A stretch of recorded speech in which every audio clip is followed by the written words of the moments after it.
Ayan, good morning mga bishi. Shoutout nga pala dyan kay Kabanding sa Sablayan. At shoutout nga pala kay Carmelita Morales TV. Ayan, dyan sa Pampanga. At saka shoutout nga pala kay Nanay Linda TV sa Bagong Silang. Ayan, medyo may ulan-ulan ngayon ang panahon at saka ang lakas ng lindol sa parting Davao ba yun? Ayan, support lang tayo mga kabishi, ganitong maliliit pa ang bahay. Ayan, anong oras na ngayon? Tapos na ba nagtanghalian ang lahat? Kasi kami wala pa, di pa kami nagtanghalian. Ayan, tayo ay magtanghalian na.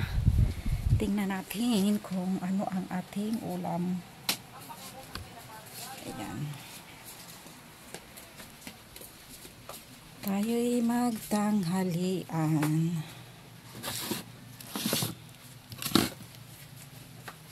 Ang ating ulam ay may sinabaw at prito. May prito tayong isda at may sinabaw. Ayan.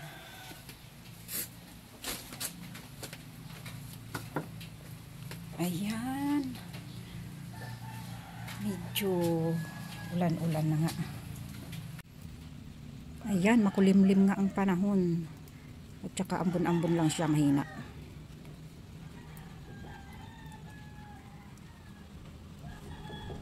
Ambon.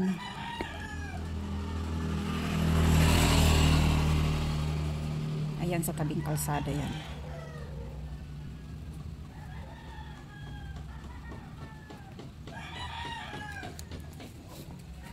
Ang ating ulam ay sinabaw na isda. At tayo ay kakain na. Mayroon tayong paksiw. Ayan ang paksiw. Binalot sa dahon. Tsaka meron tayong, ayan, prito. Ayan. Pritong, ano ito. Ang isda yan, yung bao.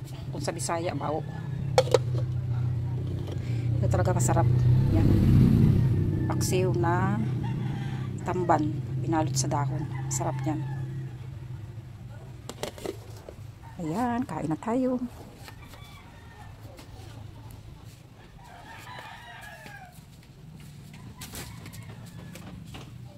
Ayan, thank you for watching. Bye-bye.